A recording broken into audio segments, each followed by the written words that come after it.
Tardes. Un gusto presentar al doctor Marcelo Marmer, psiquiatra, docente de Fundopsi desde sus inicios. Tiene trabajos publicados sobre el tema que vamos a escuchar hoy, trastorno bipolar. Y bueno, un gran amigo. Así que, Marcelo, te escuchamos. Hola a todos, buenas tardes. Bueno, vamos entonces. Gracias, Miriam, por tu presentación. Me encantó lo del amigo. Siento lo mismo. Vamos a hablar del desorden bipolar. Voy a dejar al final de la exposición un tiempo para preguntas. Así que ténganlo en cuenta, vayan puntuando lo que les interese, lo que quieran aclarar.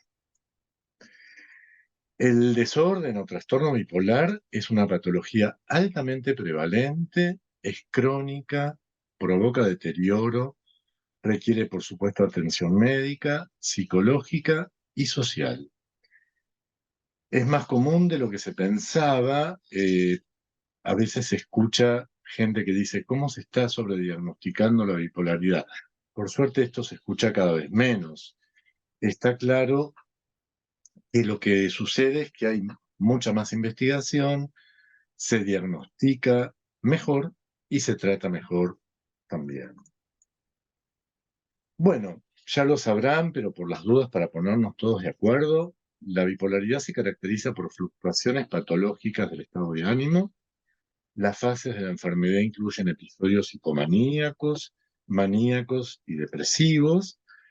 Son episodios que, por supuesto, interfieren en forma significativa en la vida cotidiana del paciente y, claro que sí, de su entorno, con repercusión en la salud. Hoy vamos a ver de qué tipo de repercusión estamos hablando y en la calidad de vida. Bueno, las formas de presentación. No me interesa detenerme demasiado en esto. Esto es algo, digamos, específico de la psiquiatría, pero para el diálogo entre colegas es útil saber que el desorden bipolar también, digamos, implica hablar de un espectro bipolar, que va desde el trastorno bipolar 1, que es el más significativo, es lo más importante, el de presentación clínica más evidente del espectro, que es el bipolar 1, con episodios maníacos alternando con depresiones, hasta la ciclotimia, pasando por episodios hipomaníacos, es decir, maníacos de menor grado, o también subsindrómicos, donde solamente se reúnen pocos criterios, inclusive para diagnosticar lo que estamos diciendo como hipomanía, que es la manía más leve. Es decir, que hay algo que todavía puede ser más suave que la hipomanía, pero que entra en el espectro bipolar. La bipolaridad se hace evidente después de un periodo largo de tiempo. ¿Por qué? Porque usualmente no es diagnosticada como tal, porque la forma de presentación habitual es la depresión. Y nadie puede decir de entrada que se trata esa depresión de una bipolaridad. Ahora vamos a ver algunos síntomas que hacen a la característica de la depresión bipolar como para ir guiándose por parte de un médico que vea a su paciente, sea psiquiatra o no, para pensar si realmente se trata de una depresión que llamamos unipolar, es decir, que no cicliza, o podría tratarse realmente de una depresión dentro de un cuadro bipolar. La prevalencia de la bipolaridad es de 1,5% para el espectro bipolar. Fíjense ustedes que casi el 1% es para el resto del espectro en relación a bipolares 1 y bipolares 2. Es decir, que las formas más suaves son más comunes que las formas más graves. Este es el concepto que quiero dejar. Las formas más suaves son más comunes. El inicio tiene lugar en la adolescencia, como les dije, se diagnostica más tarde, pero ya en la adolescencia se puede observar la bipolaridad, y ni que hablar alrededor de los 25 años en el adulto. Lo que les dije, aproximadamente un 10% de las personas con depresión en algún momento van a desarrollar un tipo de bipolaridad. Las tasas de suicidio en este trastorno son importantes. Fíjense ustedes que pueden ser hasta 20 veces más que en la población general. Y hay estudios que determinaron que entre un tercio y la mitad de los suicidios que se producen en personas jóvenes dependen de trastornos del humor, es decir, de la bipolaridad o de depresiones unipolares. Por supuesto que hoy nadie discutiría este concepto, que es que la bipolaridad es un trastorno con predisposición genética y que su desarrollo depende de la interacción con el entorno. ¿Qué quiere decir esto? Que hay cambios posibles epigenéticos que hacen que una persona pueda o no desarrollar la enfermedad. Por ejemplo, se sabe que los familiares con bipolaridad tipo 1 y 2 tienen un riesgo 10 veces mayor que la población general para tener bipolaridad. Por eso el componente genético. Esto asociado a una disfunción familiar más algún tipo de trauma temprano y dependiendo de la capacidad o no de resiliencia de un individuo, va a dar lugar a que se desarrolle el trastorno. Bueno, acá quise comentar un poquito este dato, que es que hay genes que se están investigando, por ejemplo el gen NCAN, pero hay otros genes candidatos que se están estudiando. Por supuesto que no hay un gen todavía que se puede decir es el que realmente tiene que ver específicamente con el, sino que son genes candidatos. Si bien el NCAN es más candidato en relación a la manía, estos otros genes también están candidateados para los trastornos del humor en general. Bueno, algunas regiones del cerebro que es interesante, que son las más comprometidas en general en todos los trabajos que se habla de bipolaridad, por ejemplo, la corteza singular anterior, también la amígdala, la corteza prefrontal, medial, el hipocampo, por supuesto, y la corteza insular.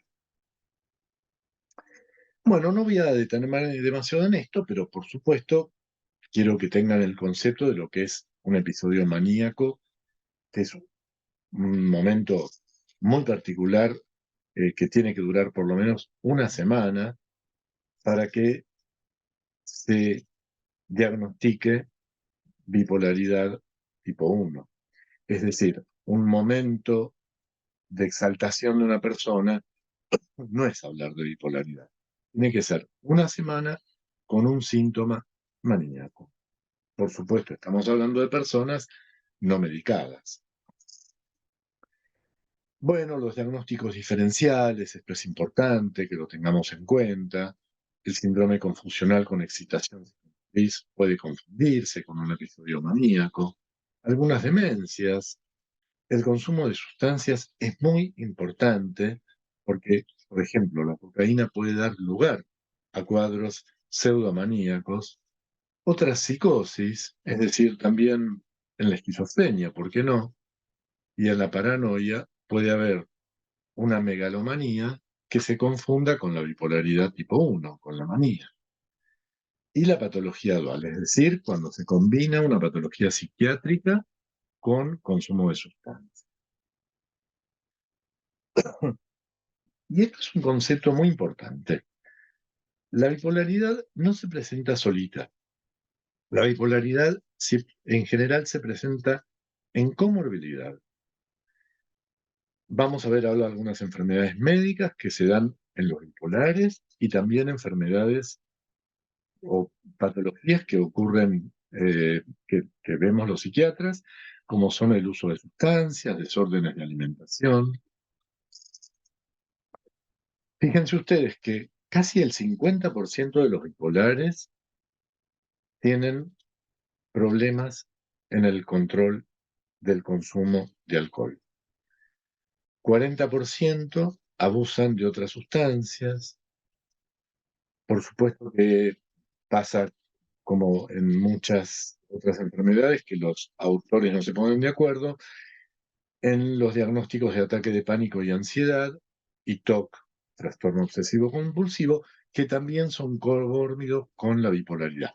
Lo del alcohol me parece importante, vamos a volver sobre esto cuando veamos que hay formas de inicio de la bipolaridad que debutaron con el alcoholismo. Entonces uno recibe un paciente alcohólico y en realidad el alcohol es usado como un estabilizador por esa persona, mal usado por supuesto, y en realidad se trata de un bipolar.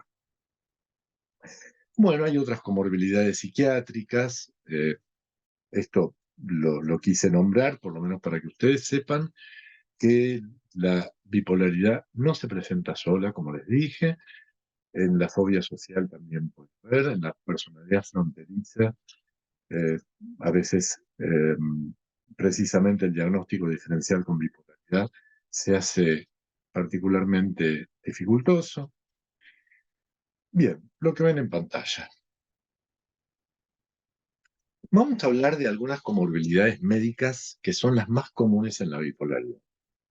La migraña, la patología tiroidea, el síndrome metabólico y obesidad, la diabetes tipo 2 y la patología cardiovascular. No se sabe exactamente por qué la migraña es algo tan presente en la bipolaridad, pero lo que se ha visto es algo que es la hiperexcitabilidad en células madres pluripotentes sensibles al litio y se las articula, se las asocia con la hiperexcitabilidad cortical que se observa en las migrañas. Podría entonces tratarse de la hiperexcitabilidad neuronal. ¿Qué pasa con la migraña? Eh, las consecuencias que tiene peores resultados clínicos, tanto en la depresión como en la manía, y por supuesto en la calidad de vida del paciente. Y además, lo que se ha observado es que cuando hay migraña, los resultados de tratamiento con litio son peores. Bueno, también hay una comorbilidad importante con el síndrome metabólico. Eh, Puse esta diapo para que nos pongamos de acuerdo de lo que es el síndrome metabólico. Por supuesto, ustedes que son médicos lo saben sin duda, pero quería ponernos, que nos pongamos de acuerdo a qué me refiero con.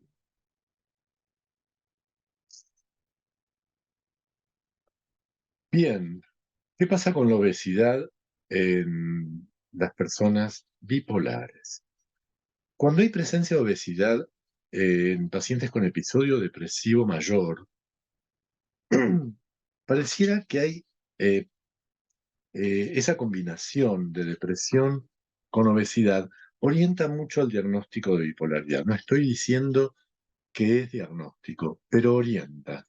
A tal punto que hay autores que dicen que la obesidad en pacientes con un episodio depresivo mayor es un marcador posible de bipolaridad.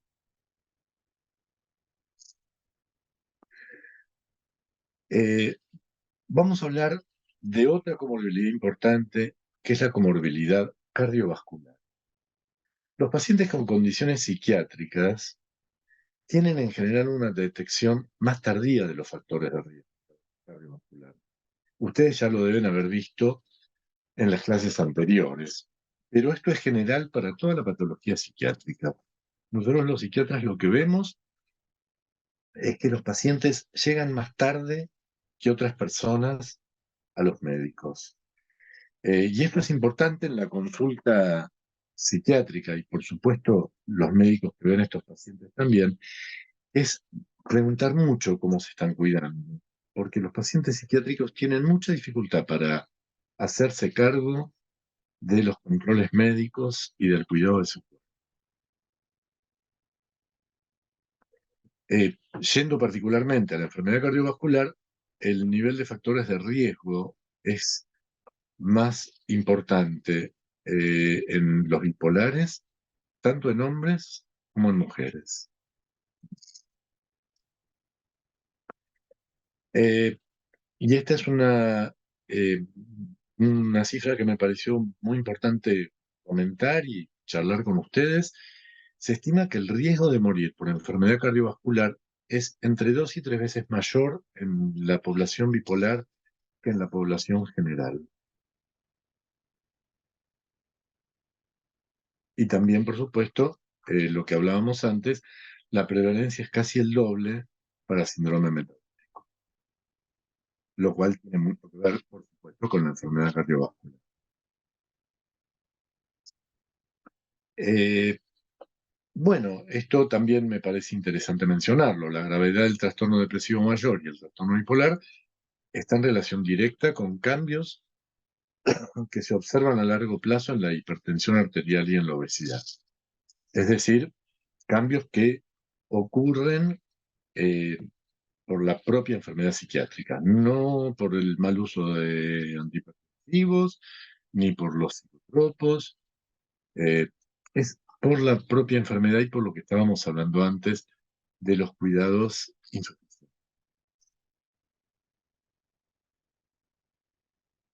Bueno, ¿cuáles son los factores más probables en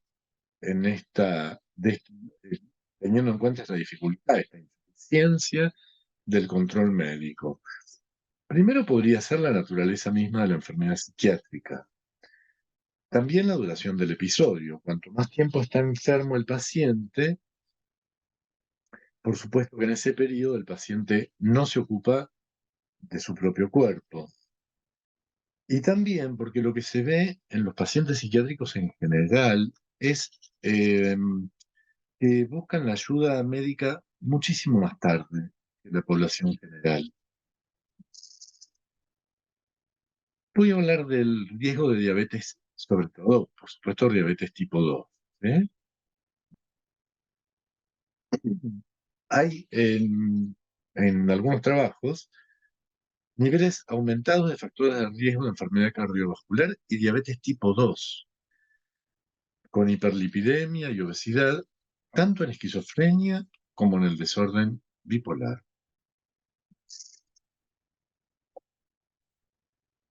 Eh, Entre personas con diabetes, las personas con antecedentes psiquiátricos tienen peores resultados cardiovasculares y de mortalidad en relación en comparación con personas que no tienen un trastorno psicopatológico. Para todas las morbilidades, las comorbilidades que mencioné, eh, los factores en juego son, por un lado, el estilo de vida, pero por otro lado, algo que esto es importante precisamente por cómo trabajamos nosotros en Fundopsi, que es no solo apostar a la medicación, por supuesto que apostamos, pero no solamente en eso, sino cómo, cómo está el paciente motivado para cosas como, por ejemplo, su cuidado personal. Esto no lo da un fármaco, esto tiene que ser tratado psicoterapéuticamente. Algunos lo llaman psicohigiene, no está mal el término, pero para mí forma parte de lo que es el ámbito psicoterapéutico de la entrevista psiquiátrica. Motivar, pensar si realmente el paciente está con problemas para acceder a sus tratamientos o qué otra cosa ocurre, si la dificultad viene por el lado de cómo comunica ese paciente lo que le pasa en su cuerpo. Esto también es algo que hay que insistir, preguntar, motivar a que el paciente hable. Y por supuesto siempre tener en cuenta los riesgos de la medicación, que después nos vamos a detener un poquito. Bueno, es un trabajo que me gustó, que es para pensar que tampoco las medicaciones son medicaciones que estén exentas de provocar efectos adversos. Y lo que les dije, la diabetes tipo 2, para no generalizar con todos los estabilizadores del ánimo, que ahora vamos a ver cuáles son, lo que se ha visto es mayor eh, riesgo de diabetes tipo 2 con antipsicóticos y con divalproato de sodio, pero no con litio ni con la motricina. Es un estudio hecho en Dinamarca a lo largo de casi 20 años con 30.000 personas. Tomaron las historias clínicas y estudiaron qué pacientes habían desarrollado diabetes tipo 2. Entonces, en relación a diabetes tipo 2, los antipsicóticos y el divalproato pueden ser más riesgo.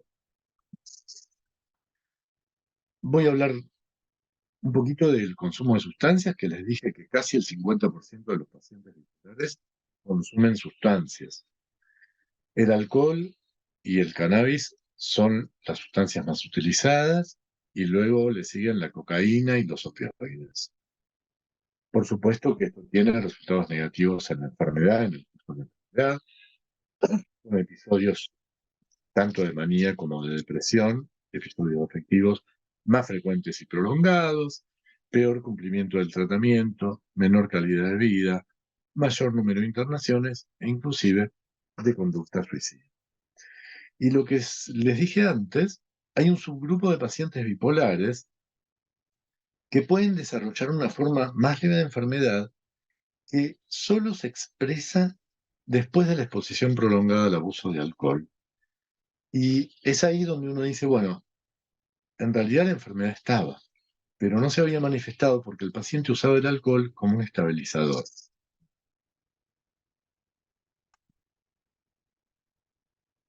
Esto es un poco lo que les venía diciendo, no voy a desarrollar toda la diapo, pero lo que les decía, ¿no? Hay un grupo de alcohol de inicio, fíjense ustedes, que es mayor que el grupo de inicio con síntomas de desorden bipolar. Es decir, un 66% de los pacientes en este trabajo, por ejemplo, eh, comenzaron consultando o siendo diagnosticados de alcoholismo. Después resulta que resultaron ser bipolares. Bueno, hay una sustancia riesgosa, ustedes lo deben saber lo mismo que está en la diapo. La ingesta simultánea de cocaína y alcohol es un consumo grave, es lo que se llama cocaetileno, que incrementa el efecto euforizante de la cocaína, pero también es muy tóxico a nivel cardiovascular y psíquico. El etanol aumenta la concentración plasmática de cocaína y de hecho eso es lo grave de esta combinación. Combinación que ocurre y hay que tenerla presente cuando los pacientes consultan porque no lo cuentan de entrada y hay que advertirlo. Los pacientes difícilmente cuentan el consumo de sustancias en el inicio de un tratamiento. Bueno, ahora vamos a hablar de las fases del tratamiento. Yo lo voy a dar esto porque ustedes me parece que tienen que conocer que se van a encontrar con pacientes bipolares a los que se les va cambiando el esquema de medicación. Perdón si ya ustedes lo conocen esto y ya lo saben, pero quiero dejarlo en claro que no es raro que de buenas a primeras un paciente viene a la consulta y dice mi médico me sacó el antipsicótico, mi médico me sacó el antidepresivo, si es que lo toma, para la bipolaridad. Bueno, es muy probable porque depende en qué fase está, algunas medicaciones ya se dejan de eh, prescribir y vamos a ver de qué se trata. Vamos a hablar primero de los estabilizadores del ánimo. Un recorrido por lo más importante. El litio sobre todo en tratamiento de los episodios agudos de manía e hipomanía. Los anticonvulsivantes, como el ácido valproico, la carbamazepina, el topiramato prácticamente se usa muy poquito, la lamotrigina sí, es un muy buen anticíclico para prevenir episodios depresivos. Y después vamos a ver específicamente en qué se utilizan cada uno de ellos. Y los antipsicóticos atípicos también son estabilizadores del ánimo, como monoterapia, para la manía aguda o asociados al litio o anticonvulsivantes en la fase de mantenimiento y en la prevención de recaídas de episodios depresivos.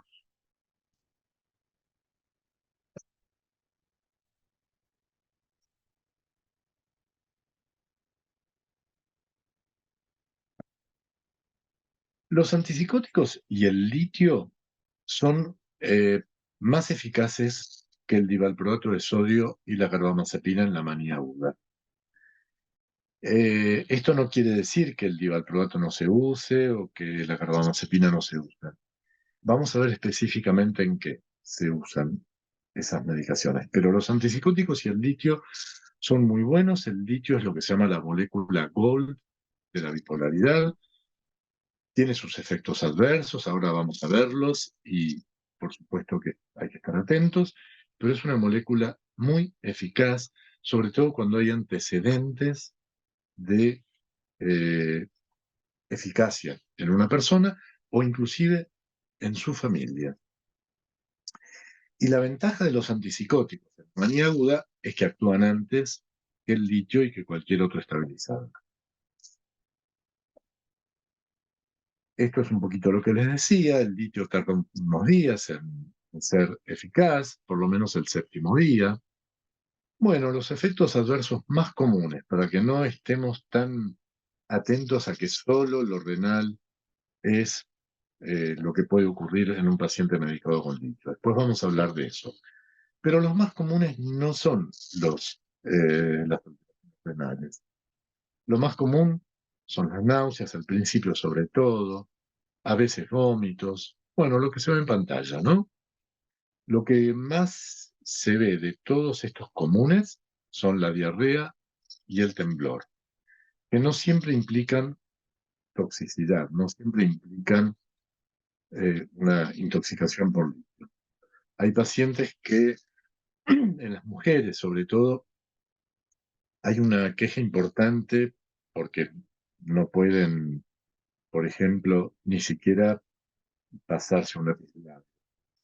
Eh, por supuesto que para cualquiera es incómodo el temblor, pero es un temblor fino que molesta hasta para eso, hasta para cosas muy simples.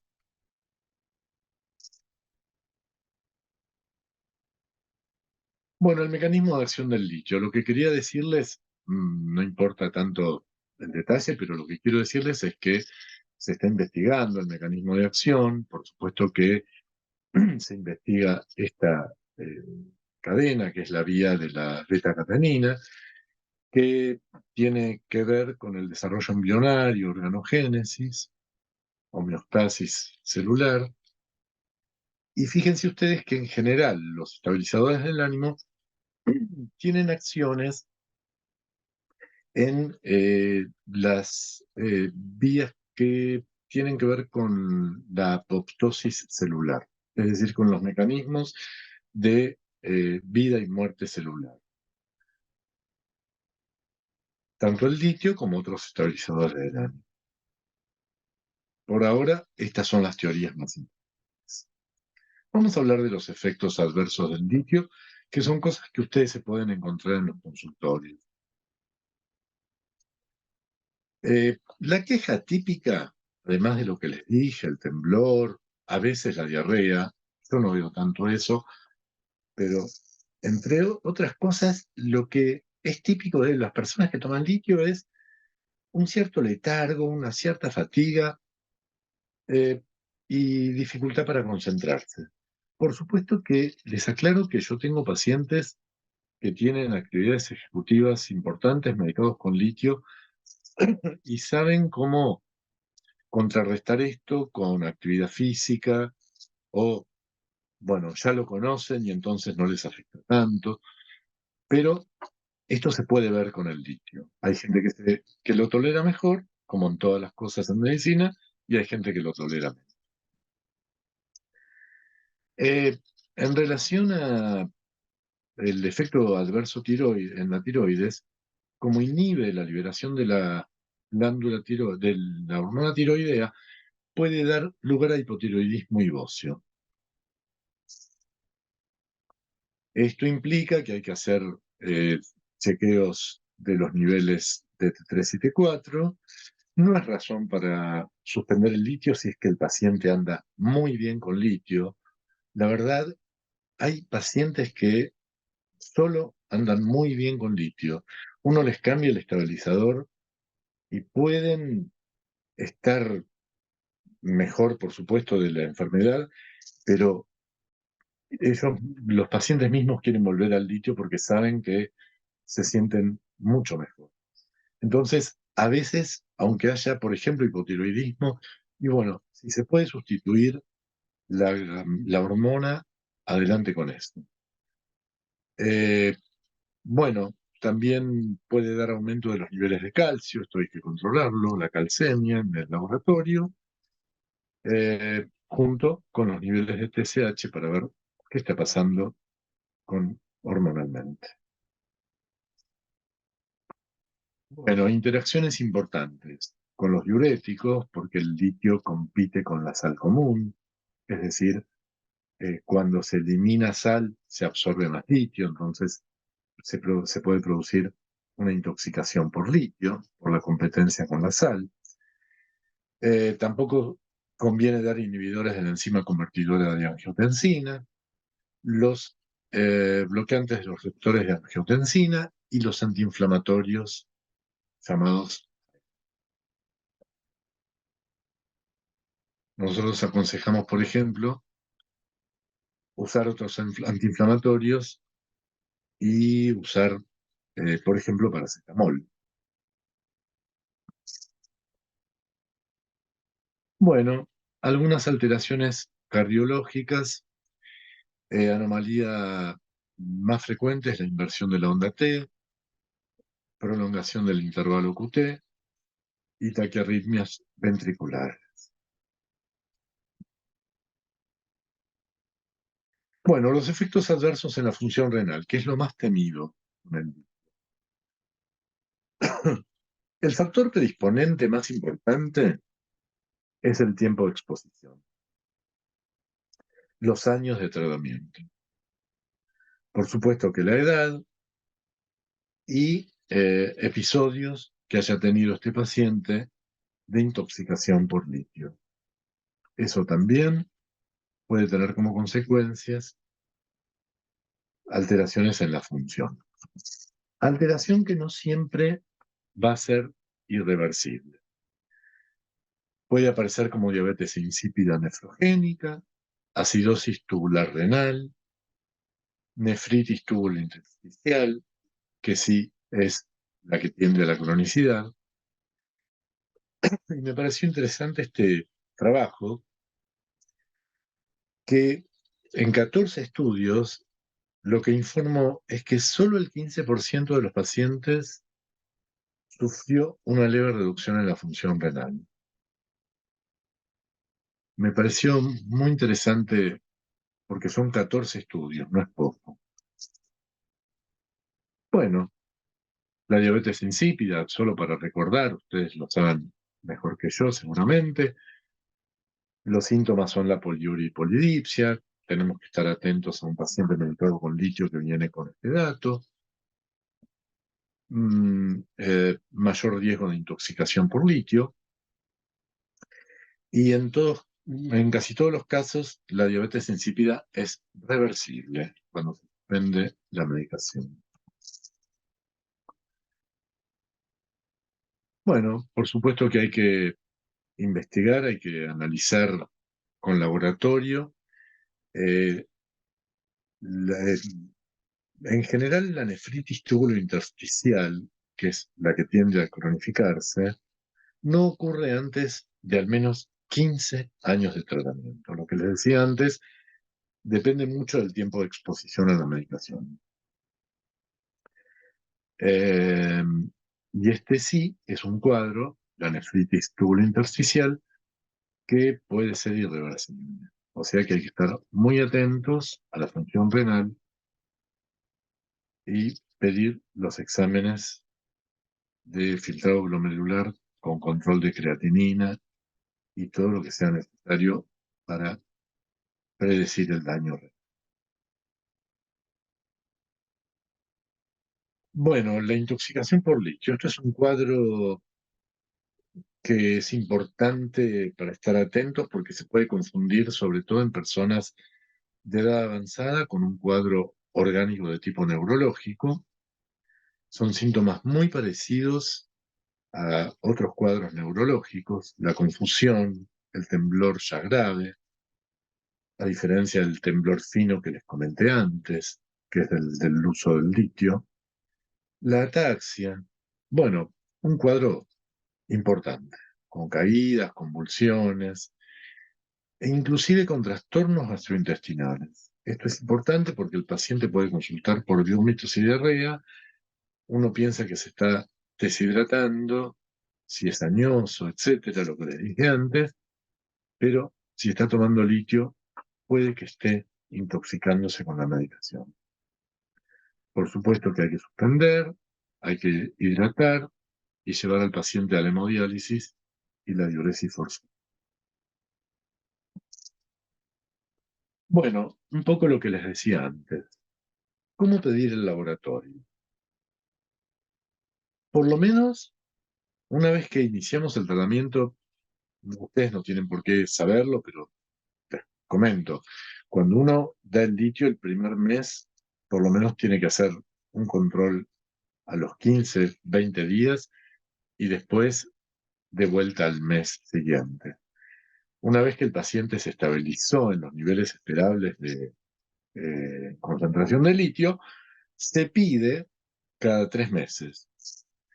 Yo por lo menos lo pido cada 3 meses. Y también tener en cuenta el control de la creatinina, por supuesto. Control de proteinuria, cociente albúmino-creatinina cada 6 a 12 meses, es decir, 2 controles al año. Eh, Seguimiento continuo. Y también pedir en el laboratorio la glucemia, los lípidos, bueno, todo lo que hace a cualquier laboratorio, pero teniendo en cuenta los controles que dije antes, el aumento del calcio y eh, la patología no, la disfunción tiroidea posible, tiroidea y paratiroidea, que se deben repetir anualmente por lo menos, tiroides y paratiroides. Bueno, esto es una estadística posible. De 1 al 5% de las personas, de 1% a 5% de personas con 10 a 20 años de tratamiento con litio pueden hacer una insuficiencia renal crónica. Prevención, lo que estuvimos viendo, es decir, controles seguidos de creatinina, controles de líquidos. ¿Y cómo disminuye el riesgo? Esto es importante, la dosificación diaria única, es decir, que el paciente tome todo lo que toma en una sola vez, eh, tratar de que el paciente no esté expuesto al litio si no hace falta, es decir, si puede tomar otras medicaciones, porque la duración del tratamiento puede ser largo, y usar siempre los preparados de liberación lenta, que es el Ceglution XR. Esto que yo les decía, la duración del tratamiento con litio, no quiere decir que nosotros no demos litio o pensemos que siempre hay que sustituirlo por otras medicaciones. Les puedo decir, hay pacientes que responden muy bien y realmente controlando, me parece importante que se puede hacer un tratamiento eficaz y que el paciente va a estar agradecido. Bueno, esto me parece que no es lo fundamental. Para ustedes, por lo menos, que no, seguramente no están eh, recetando litio, pero nosotros controlamos siempre las glicemias, que son entre 0,7 y 1,2. Y algo que les quiero mencionar porque tal vez ustedes lo pueden ver en el consultorio y les puede llamar la atención. Hay pacientes que toman dosis muy bajitas de litio. A mí me pasó encontrarme una vez con un paciente que venía medicado con dosis muy bajitas y cuando yo le pregunté, él no sabía por qué se lo habían dado y yo pensé que podía ser por esto, porque en realidad es un preventivo de las ideas eh, suicidas y también está estudiado como preventivo de demencia. Este paciente había tenido ideas de suicidio. Cuando yo lo conocí ya no tenía. Eh, y yo creo que este paciente lo estaba tomando por eso y no por otra cosa. Eran dosis bajísimas. Bueno, esto también es importante. Hay que evitar la interrupción abrupta del litio, porque el riesgo de recaída es alto. Eh, nosotros, cuando cambiamos el litio a otro estabilizador, nos tomamos cerca de 4 semanas y los estabilizadores que se sustituyen al litio, si es que intentamos hacer esa sustitución, tienen que ser dados gradualmente junto con el litio por lo menos 4 semanas. Bueno, vamos a hablar de otras medicaciones. Espero que les esté entreteniendo lo que estoy diciendo. Eh, espero que no sea muy arduo meterme con las moléculas, pero no puedo dejar de mencionarlo. Algunas cosas muy importantes que están en las letras amarillas.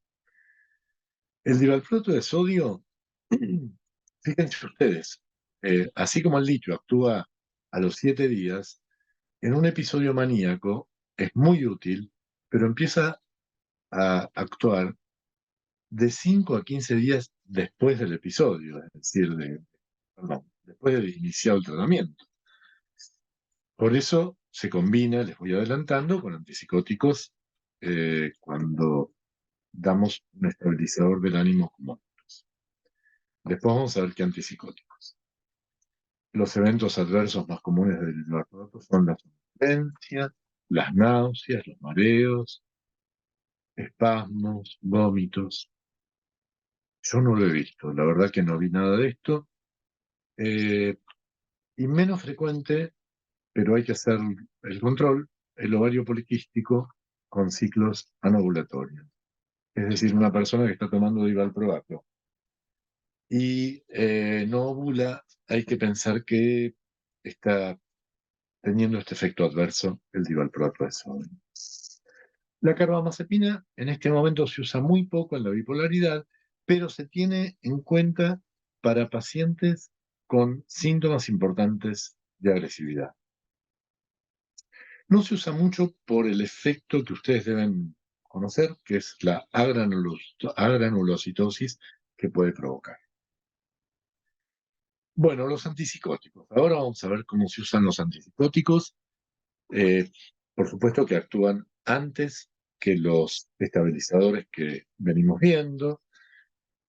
Por eso se combinan durante la manía con los estabilizadores por su acción más rápida. Y el halopididol no es el más usado en este momento en la manía. ¿Por qué? Porque puede inducir depresión a corto plazo. Entonces, en un paciente bipolar, el halopididol no es la mejor elección. En cambio, se usa la quetiapina, un antipsicótico atípico, que es muy eficaz en la manía a dosis muy altas, 80 miligramos. Digo muy altas, pues son mayores. Yo he visto cambios importantes con 200 y 300 miligramos. Depende del paciente. Respuesta más o menos rápida, 4 a 6 días. desde ya les adelanto que actúa más rápidamente la molécula entre los antipsicóticos atípicos es la risperidona, perdón, y la olanzapina.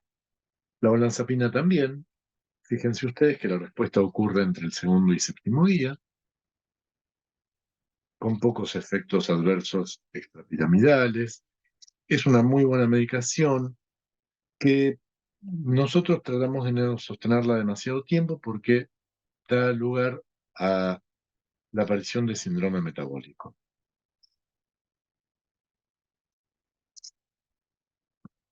El aripiprazol. Esta es una medicación no tan tenida en cuenta y muy buena.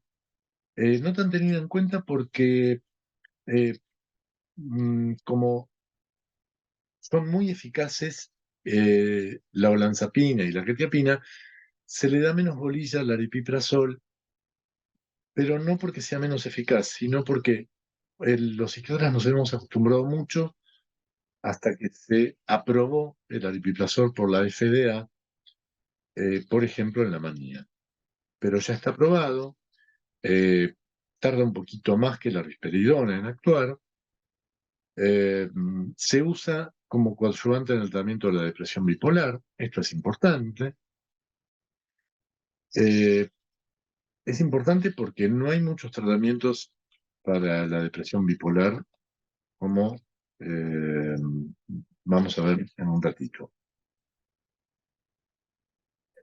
También es importante que esta medicación no tiene efectos significativos sobre el peso, que es lo que sí aparece con la olanzapina, ni la prolactina sérica y no tanto en la prolongación del QT. No tanta incidencia en el QT. Bueno, risperidona es una molécula muy usada en los episodios maníacos, actúa rápidamente.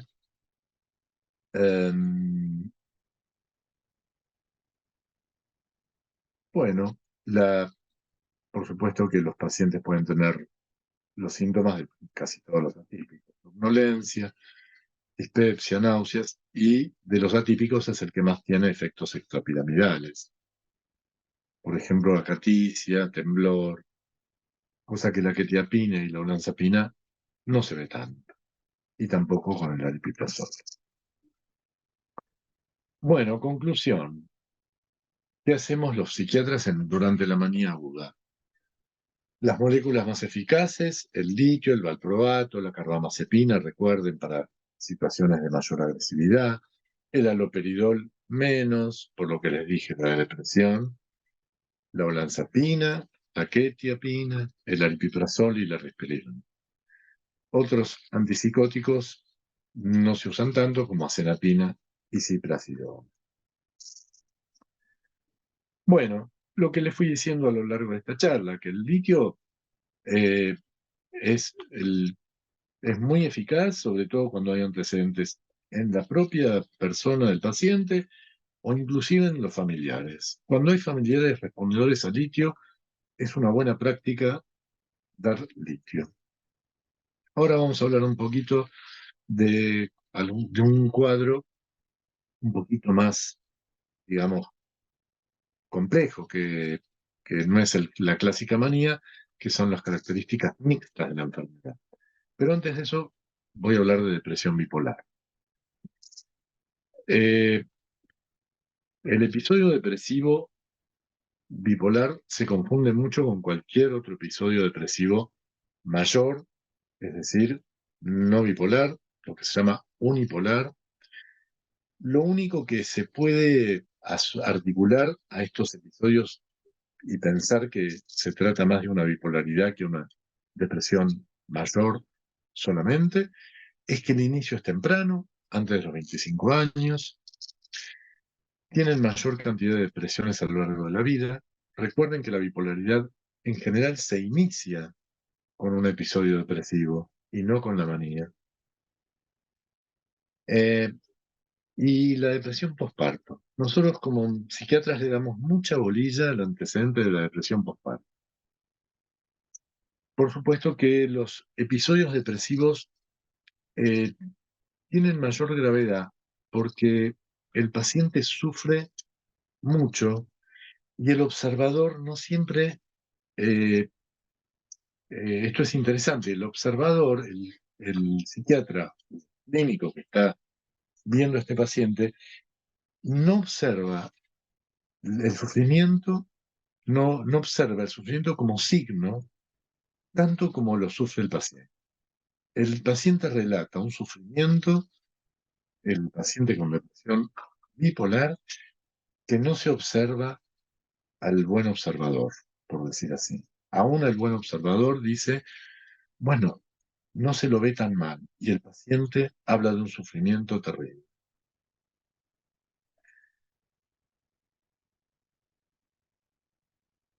Bueno, como siempre el abuso de sustancias, ¿no? Los pacientes eh, bipolares recurren mucho a las sustancias como estabilizador hasta que alguien puede diagnosticar y usar una buena medicación para ayudarlo.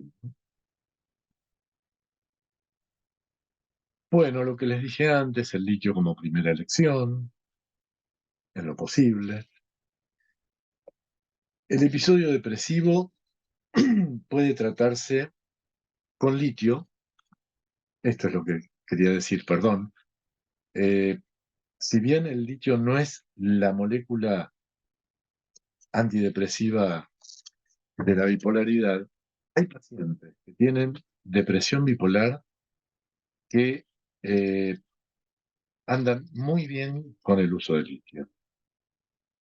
Pero las moléculas más consideradas, más usadas en la depresión bipolar son los antipsicóticos atípicos, como lurasidona y quetiapina, y el anticíclico lamotrigina, que es en realidad un anticonvulsivante que los psiquiatras tomamos prestado de la neurología.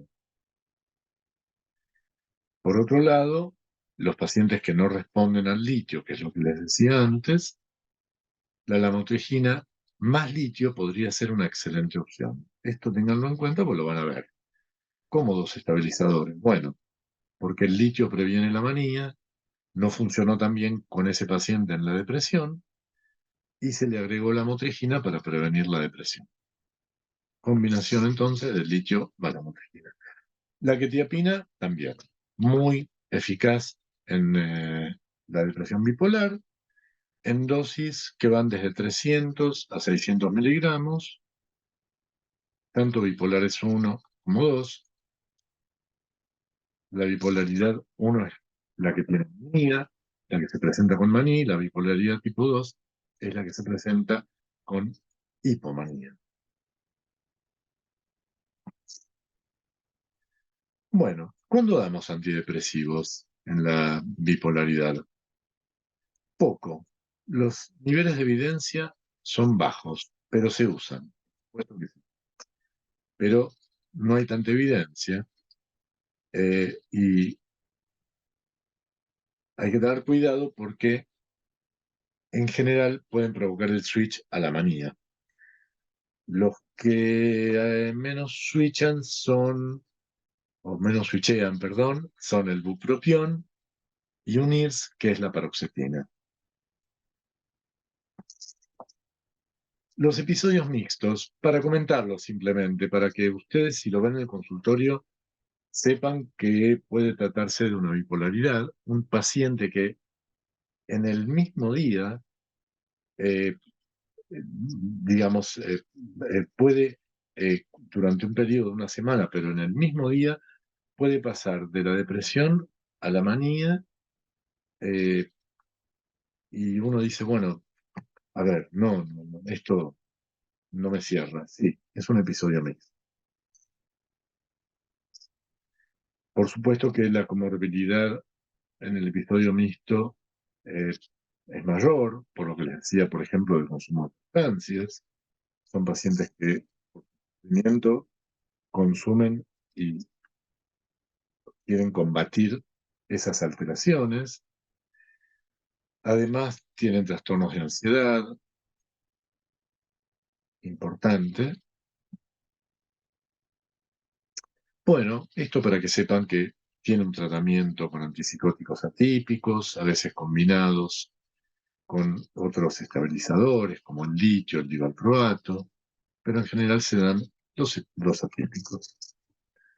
Bueno, voy a pasar rápidamente por la fase de mantenimiento, así tenemos tiempo para el intercambio. Lo que les dije antes, la lamotrigina se usa más para la prevención de episodios depresivos.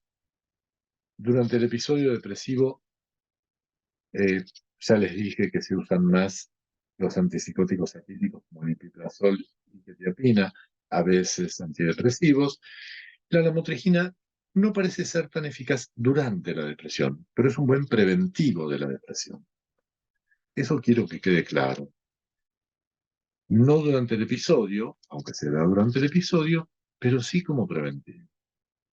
El riesgo es un efecto adverso que es el síndrome de Stevens-Johnson, una enfermedad ampollar en piel que implica internación.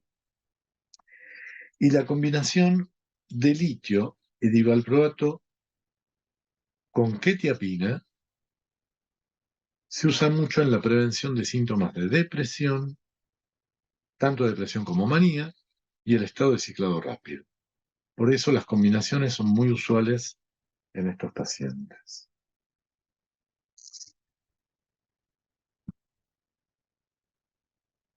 Bueno, el litio y el valproato son moléculas de elección cuando hay predominio maníaco, en la fase de mantenimiento. Recuerden que les hablé de diferentes fases: manía, depresión y mantenimiento. Le sacamos al paciente, por ejemplo, depresivo si es que lo tuvo que tomar. Le sacamos el antipsicótico si es que lo tuvo que tomar porque estaba hipomaníaco o maníaco. Pero le dejamos el litio, le dejamos el valproato.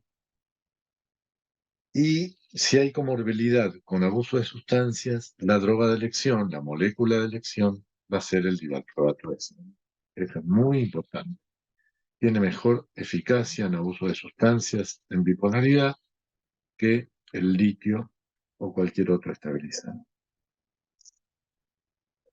Entonces, en conclusión, el episodio mixto, en general, combinaciones de antipsicóticos con estabilizadores. Para la prevención del episodio maníaco, el divalproato y el litio, y en la prevención del episodio depresivo, la lamotrigina.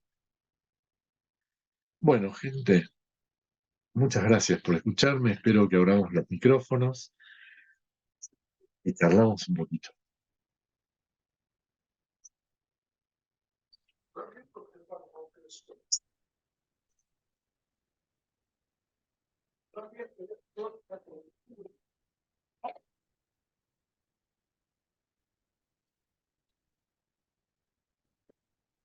¿Quieren abrir su micrófono? Bueno, a ver, la verdad, Marce, que diste una clase con tanta información, tantos datos, Bueno, porque una me quedé. clase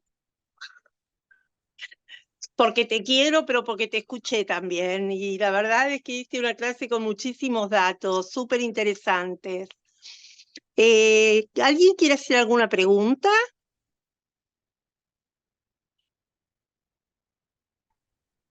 ¿Algún comentario? Me gustaría ver si ven ¿Algún en los Hola. comentario? consultorios algo, ¿no? Ay, Es importante. hola. Hola, ¿Me escuchan? Porque me parece perfecto.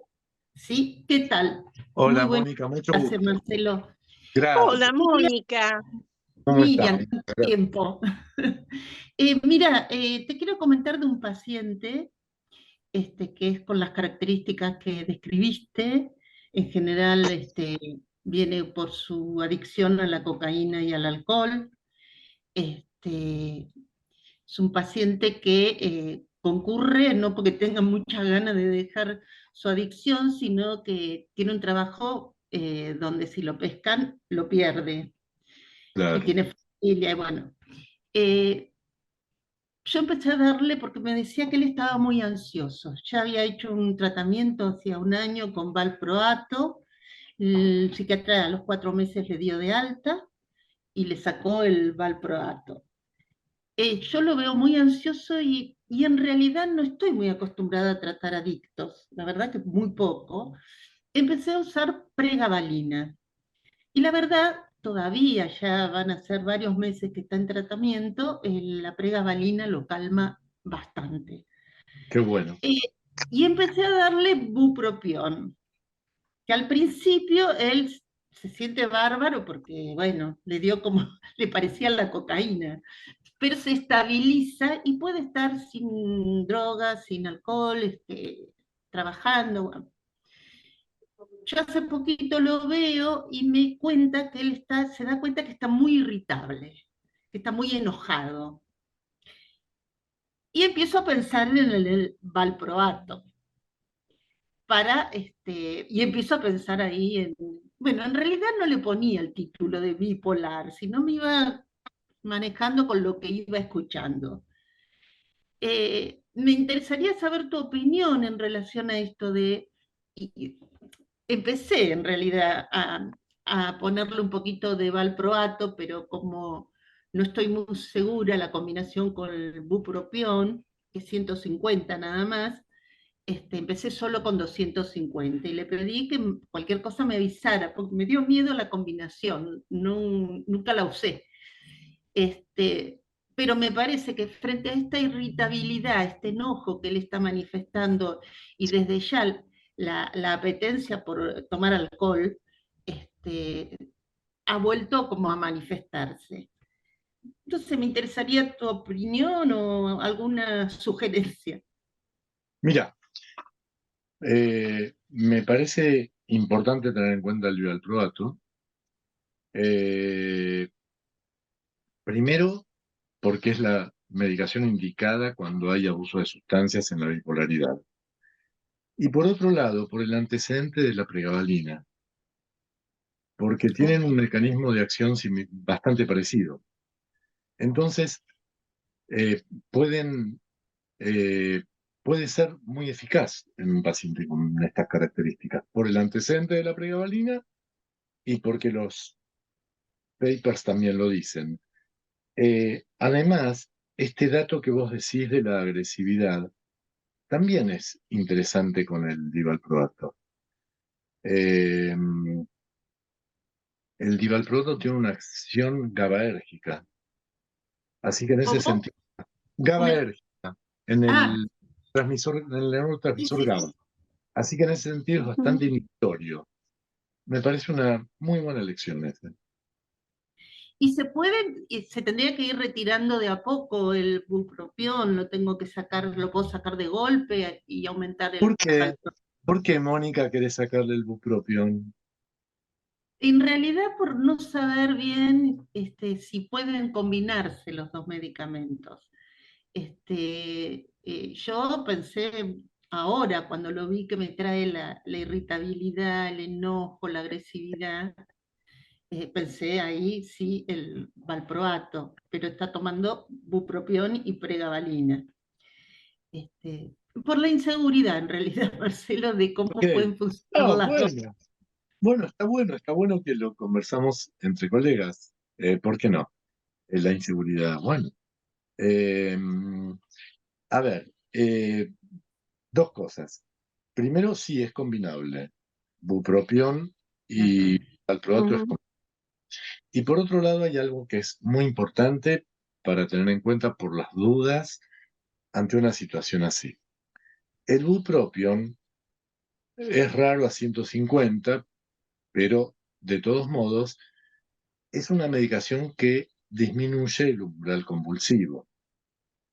Entonces, si estamos dando el bupropión combinado con un anticonvulsivante, como es la pregabalina o como es el divalproato de sodio, siempre tengamos cuidado que si retiramos, por ejemplo, en una situación así, si retiramos el anticonvulsivante, lo tenemos que hacer muy gradualmente, porque si dejamos solo el antidepresivo, bupropión, habiendo dado un anticonvulsivante, aumenta el riesgo de convulsión. Así que siempre primero conviene sacar el bupropión que el anticonvulsivante. No es lo que vos ibas a hacer, pero por las dudas, ya que estamos conversando, lo aclaro. ¿Eh? Igual quedó con la pregabalina, que tiene mucha Ah, adherencia a la pregabalina. Así claro. que, sí. Yo O creo sea, que vos, lo puedo dejar un tiempito, ir claro, viendo. claro. Yo el bupropion se lo dejaría. ¿Sabés qué? Porque un paciente que viene del consumo no se banca demasiado que le saquemos tanto el antidepresivo. Ajá. Un paciente que viene del consumo, viste, quiere estar up, por decir así. Y es raro que soporte estar sin un antidepresivo. Eso es la verdad. Entonces, yo no se lo sacaría rápidamente. Sí, sí, si podés, sustituiría la pregabalina por el divalproato por una cuestión de lo que estamos conversando, porque está bueno, Sí. porque los papers lo avalan y porque el paciente está más agresivo. Pero venías bien con la pregabalina, también es una buena indicación, ¿eh? Ya, claro. Inclusive con mucho margen para titular la dosis para arriba, ¿no? Porque en realidad está toda dosis bajita, ¿no, Marce? Totalmente. Eh, a veces en estos pacientes, el divalproato no para que lo hagas ya, Mónica, pero a Sí. veces se puede llegar a 1600 de divalproato, te quiero decir, son pacientes que ya han pasado por adicciones, ¿viste? A veces lo que dice Miri, ¿no? Lo que dice Miriam, hay que llegar a dosis alta.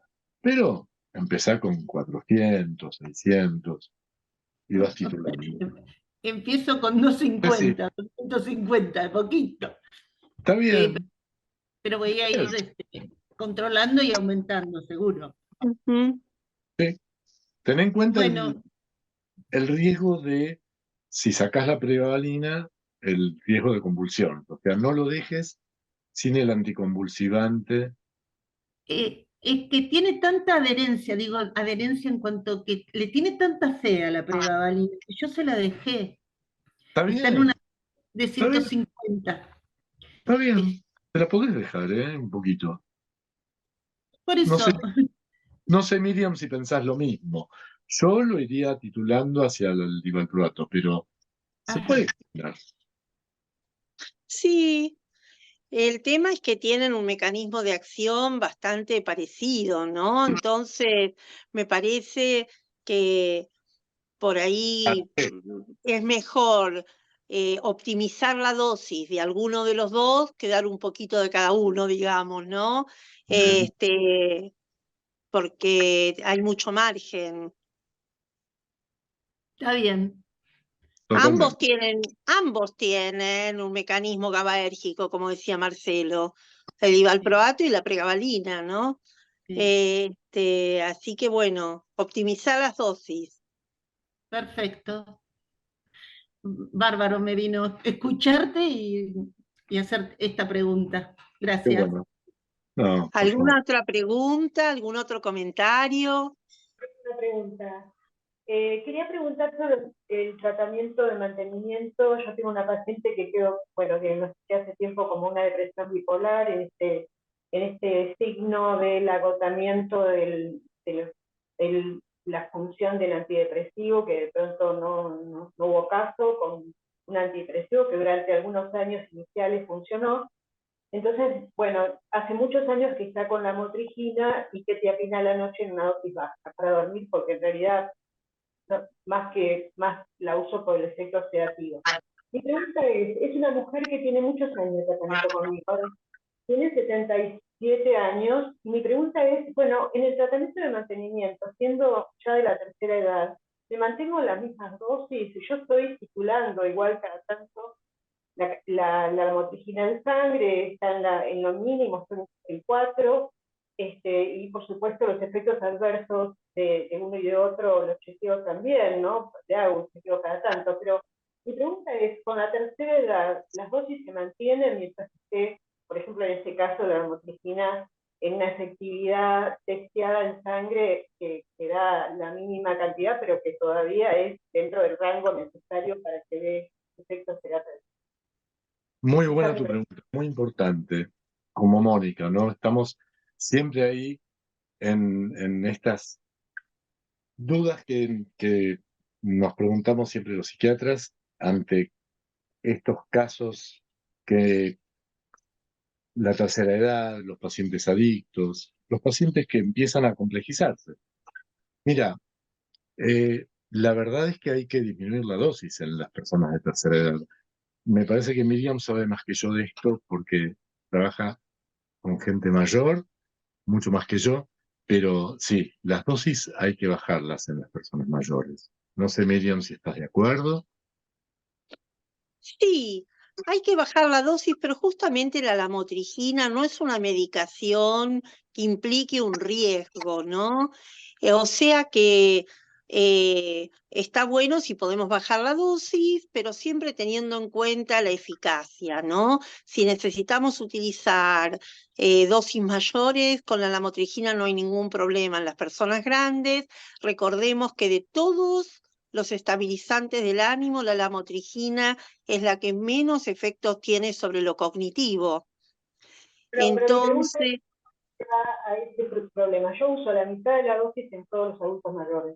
Es como una lógica que sigo. Ahora, en este caso, yo le estoy dando una dosis que cae en la mínima, en la mínima concentración terapéutica efectiva, porque esa dosis llega a generar 4 en el rango que uno sabe que parte, depende del laboratorio también, pero bueno, está testeado en la mínima concentración sanguínea efectiva que se sabe como terapéutica. Entonces, yo le bajo la dosis igual, como otras personas de tercera edad que sé que tienen un hígado más lento, que se metaboliza todo mucho más lentamente y por lo tanto pueden concentrarse las dos, pero yo lo que en realidad objetivo es que no tiene efectos adversos, que cae en la menor concentración sanguínea efectiva. ¿Se entiende mi pregunta? Cecilia, yo te quiero sí, decir, sí, en realidad, la concentración mínima efectiva en la bipolaridad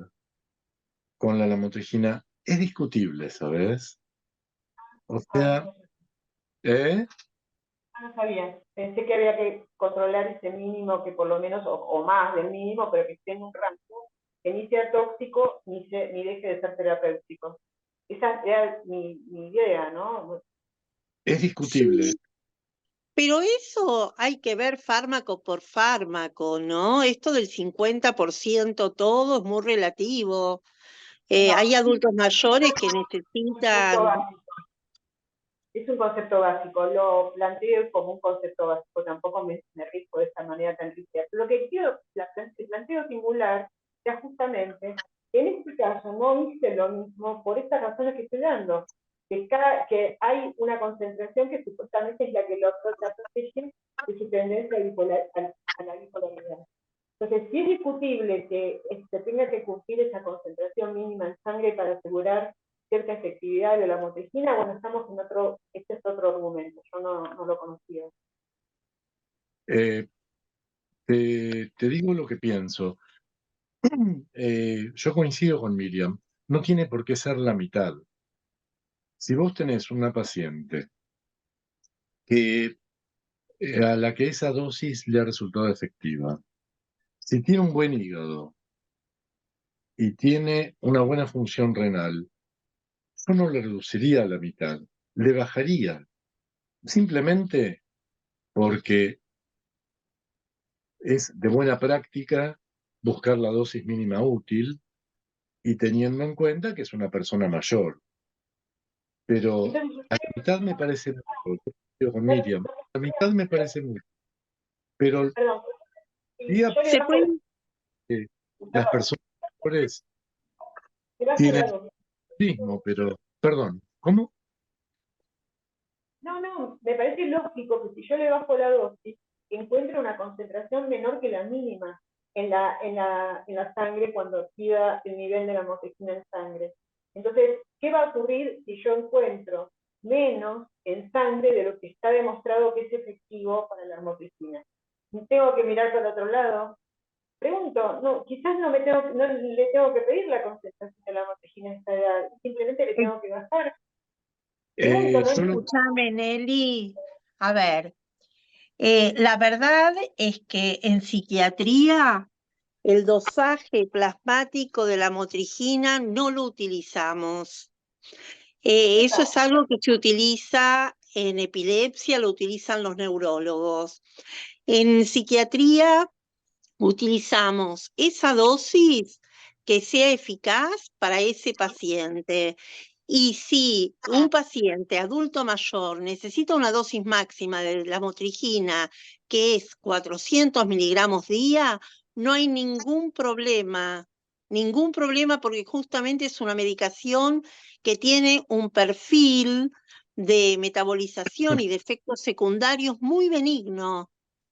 Entonces, manejate libremente con con las dosis, sí tener en cuenta la concentración plasmática, no hace falta. ¿Mm? Ok. Nelly, el dato que te dice Miriam, esto que yo te digo, la concentración plasmática en nosotros es muy discutible, es precisamente para la bipolaridad, precisamente cuando la usamos en psiquiatría. Lo que te decía Miriam, no se conoce cuál es la dosis terapéutica, perdón, el rango de concentración plasmático terapéutico en bipolaridad. La verdad que es absolutamente discutible. Ujú. ¿Está? Bueno, nuevo para mí, yo lo he leído en libros de psiquiatría, no es algo que se me ocurrió a mí, ¿no? Pero bueno, está bien, me lo han preguntado en algún examen también, pero bueno, por No, supuesto. sí, pero como anticonvulsivante, no en la Sí, bipolaridad. hoy en día se considera así. Hoy Bien. en día se considera que la verdad es que la lamotrigina tiene un perfil de efectos secundarios que permite que utilicemos en los adultos mayores la dosis necesaria, así sea la dosis máxima. ¿Mm? Con dosis máxima este paciente. Mi pregunta era por si le bajaba, porque está en la tercera edad, si corría algún riesgo, pero si realmente el nivel plasmático no se toma como un indicio, verdaderamente para qué se lo pido. Bien, ¿está bien? No. Bueno, sí bajamos la dosis de divalproato, sí bajamos la dosis de litio, sí bajamos la dosis de los antipsicóticos, pero justamente de la lamotrigina no hace falta. ¿Eh? Sí, sí, es lo que estuve haciendo. Ya está, listo, a ver. Ok. Gracias por la pregunta. ¿Otra pregunta? Bueno, ¿alguien más? Doctor, le compartí una pregunta por chat A de ver, Lucía de Rosa, a ver si dale, no se la leo, pero...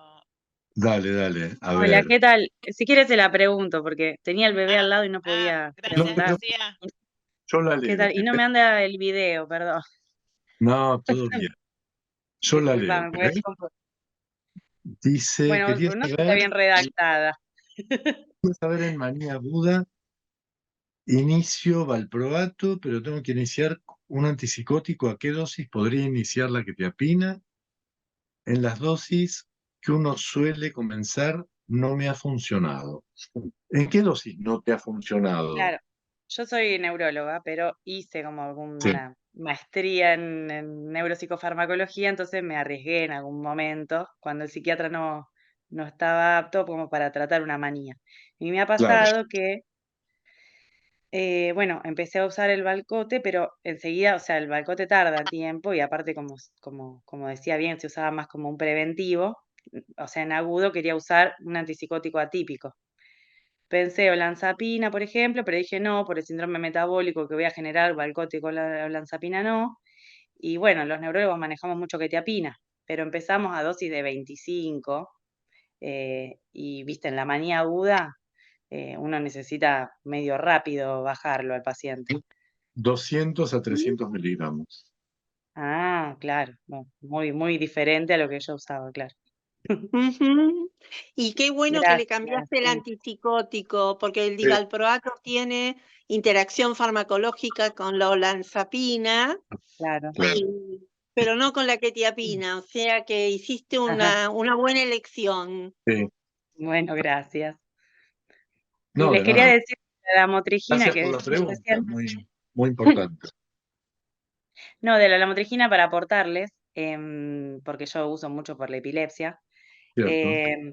Que bueno, nada, estoy súper de acuerdo con todo lo del dosaje, que lo único que por ahí a veces veo con los psiquiatras que hacemos diferente es la manera que la titulan. Y, o sea, el Steven Johnson y estos problemas los podríamos evitar con titulaciones por ahí más lentas, como uno la usa, o sea, nosotros titulamos de a 25 miligramos cada 15 días. Nosotros Nosotros también, ¿eh? también. Sí, Ah, hacemos. bueno, quizá algún Sí, colega por sí. ahí, ¿no? Y con eso no tenemos tanto riesgo o sea, puede generar una Ujú. alergia, pero no un Steven Johnson, ¿no? Tal cual. Totalmente. Sí, Para nosotros es sagrado titularla las sagrado. 6 primeras semanas, 25 miligramos cada 15 días, mira. Así Mira, que mira, sí, sí. Te yo agradezco para la aclarar por las aclaración dudas. para los demás, para que todos nos pongamos de acuerdo. Claro. Ujú. Bueno, gente, siendo las 19 horas prácticamente, nos Tengo otra vamos a hay otra despedir. pregunta Sí, a que ver. dice, ¿qué diferencia hay entre divalproato de sodio y de magnesio? ¿Cómo interacciona olanzapina con valproato? Disculpen, pero para mí es terminología No, está poco muy buena la frecuente. pregunta. Está buenísimo. De Nicolás Ramírez. Buenísima. ¿Dónde estás? ¿Cómo es tu nombre? Yo soy Carolina, hice la pregunta, doctor, Carolina en Patagonia, y Nicolás Ramírez es quien formuló la Bueno, ok. pregunta. No, muy bueno. Bueno, el divalproato de sodio se evita en la persona que tiene hipertensión.